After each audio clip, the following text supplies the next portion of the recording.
On va préparer un filet de merlan aux asperges, que des produits de saison, avec juste un tout petit peu d'huile d'olive et une ricotta à l'origan. Un poisson qui est simple, mais quand il est beau comme ça, et ferme comme ça, qui est délicieux. Deux asperges qu'on va cuire un petit peu à l'eau pour les attendrir et qu'on poêlera à la fin. Une petite salade qui là est un clayton de cubain pour pieds d'hiver. C'est la fin, mais c'est encore délicieux. On peut remplacer par de la roquette. On va lever le merlan. Un coup de couteau. Deux coups de couteau. Donc ça, on peut le faire par le poissonnier.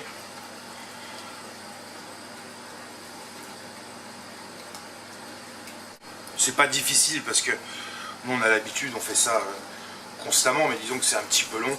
Et le poissonnier, ce sera une joie de vous préparer ça. Et avec des beaux spécimens comme ça, un merlan pour deux est amplement suffisant, et c'est des poissons qu'il ne faut pas hésiter à manger. Et moi j'hésite pas à les faire au restaurant d'ailleurs. Ce qu'il faut, c'est bien suivre l'arête en fait, bien coller, que le couteau colle bien à l'arête, de façon à pas laisser de chair dessus, parce que c'est quand même dommage. Donc voilà, là on a nos deux beaux filets. Petite astuce que je vais vous donner, quand c'est levé en filet, il reste toujours des petites arêtes ici. On les enlève avec une pince à épiler pour pas perdre de chair du tout, mais ce que vous pouvez faire, c'est entailler. Alors là je vais en enlever quelques-unes que j'ai dessus, voilà. C'est entailler juste entre les deux. J'ai encore une arête qui me gêne.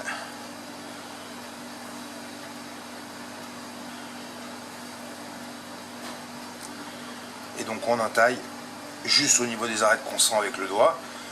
Donc ça s'arrête à peu près à cette hauteur là.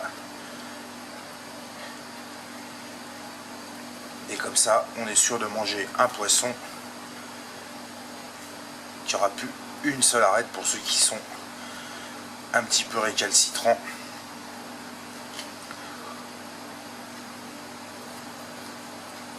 Aux arêtes de merlan. Je coupe le bout de la queue parce que sinon après à la cuisson, il est trop fin et il va être tout sec. Ce qu'on va faire, c'est qu'on va le cuire au four pour avoir une recette qui soit hyper simple pour vous. On va le cuire au four, mais on va pas le cuire fort du tout. C'est-à-dire qu'on va le cuire plutôt un peu plus longtemps. On va le cuire aux alentours de 100 degrés. Et là, c'est des filets, donc ça va prendre 7-8 minutes. Donc maintenant, je vais mettre une casserole d'eau à chauffer. Je prends une casserole qui soit assez grande, de façon à ce que l'asperge puisse rester dedans en entier. On fait la recette pour une personne, je vais cuire 2 asperges. C'est pareil, c'est le début de la saison de l'asperge, il faut en profiter. C'est une saison qui n'est pas très très grande. Une bonne poignée de sel dedans. De l'huile de raie, puisqu'on est dessus. Je couvre pour que ça aille plus vite à chauffer. Pendant ce temps-là, je prends un rasoir à légumes.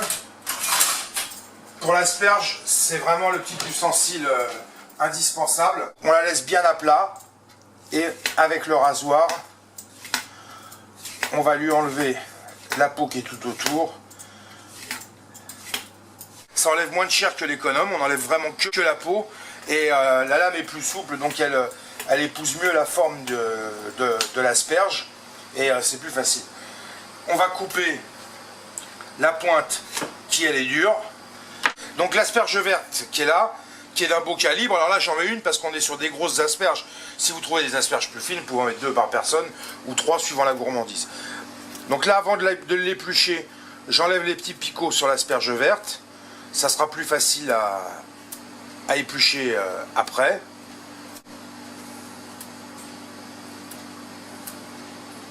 Donc ça, c'est vraiment une astuce de chef. Un trait tout autour, ce qui va me permettre que quand je vais attaquer l'asperge, j'ai une butée. Et comme ça, on va avoir quelque chose de régulier. Alors là, il faut vraiment y aller tout doucement pour pas qu'elle se casse.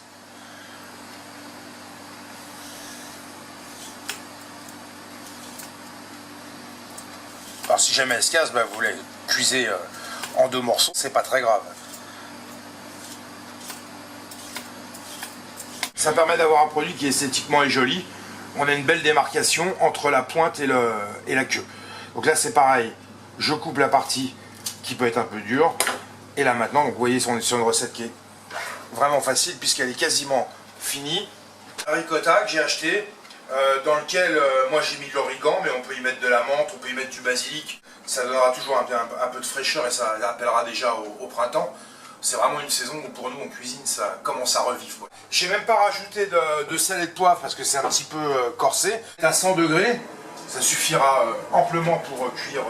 Je prépare un petit plat avec de l'huile d'olive. Essayez toujours d'utiliser une huile d'olive de qualité, fait à base d'olive noire. Pour la présentation de l'assiette, je vais les recouper en deux. Donc on va en cuire qu'un filet, puisque ça suffira pour une personne. Je l'assaisonne d'un peu de sel et d'un peu de poivre. Le plus long dans l'affaire, si on a fait lever les filets de merlan par le poissonnier, le plus long, c'est d'éplucher les asperges et de les cuire. C'est quand même royal, c'est pas une recette très longue. Mon eau est bouillante, je mets mes deux asperges. On va commencer par cuire les blanches d'abord et les vertes après. Les temps de cuisson ne sont pas les mêmes, donc je vais vérifier. En théorie, l'asperge verte sera cuite avant la blanche. Elle a un peu besoin d'un peu moins de cuisson. Et je ne vais pas la cuire très longtemps parce que comme on va la repoêler après. Ici, il y a 5 minutes pour cuire le poisson, 5 minutes pour colorer l'asperge. Et l'assiette est dressée, donc c'est pas un travail qui est très harassant et qui laisse du temps de libre quand les amis sont là. Moi j'arrive encore à m'émerveiller des cuissons un légume dans une casserole qui est en train de cuire, je trouve ça beau. Quand on a la chance d'avoir des beaux produits, un beau filet de merlan, moi j'arrive encore à être heureux au bout de 30 ans. J'ai préparé un petit saladier avec de l'eau et de la glace. Ça sera pour refroidir l'asperge, donc ça va arrêter la cuisson complètement, et sur l'asperge verte ça va fixer la couleur. Quand je plante la pointe de mon couteau dans l'asperge verte, je vois que j'ai quasiment plus de résistance, il en reste un tout petit peu, mais comme on va la repoêler tout à l'heure, et là je la trempe dans l'eau pour la refroidir. Il faut la laisser une petite minute à peu près quoi. On va laisser une petite minute de plus pour l'asperge blanche. Donc là la blanche est quasiment cuite aussi. Une petite poêle, enfin pas si petite que ça parce qu'il faut que les asperges puissent tenir en entier dessus, un petit peu d'huile d'olive,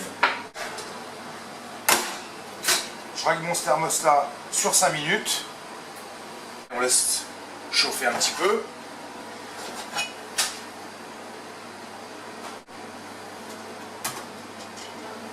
la poêle commence à fumer, je dépose mes deux asperges dedans.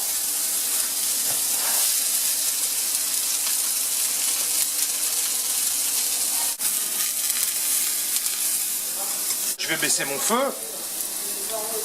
Comme ça, avec la chaleur de la poêle, elle va finir de cuire.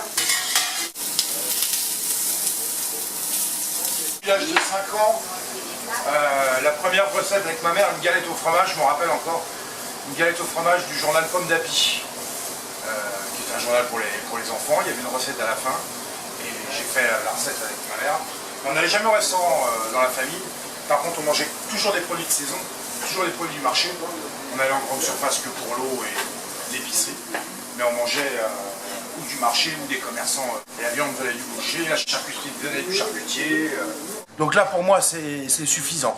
Avec la chaleur résiduelle, le temps qu'on dresse l'assiette là, il sera vraiment optimum. Dans le fond de l'assiette, mes deux filets de merlan que je retourne.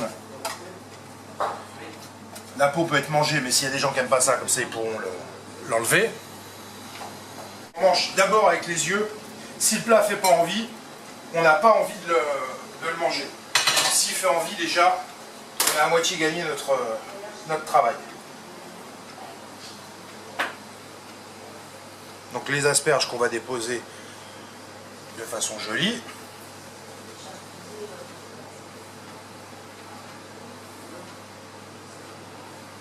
On est sur un plat qui est tout léger. La petite salade que je vais mettre en boule par-dessus.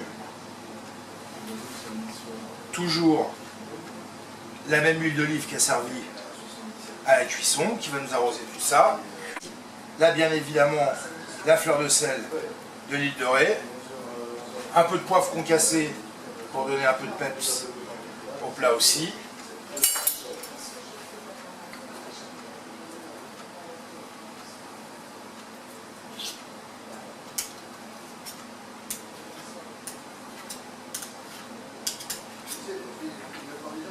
Et une quenelle de ricotta qu'on vient déposer sur le dessus. Bon appétit!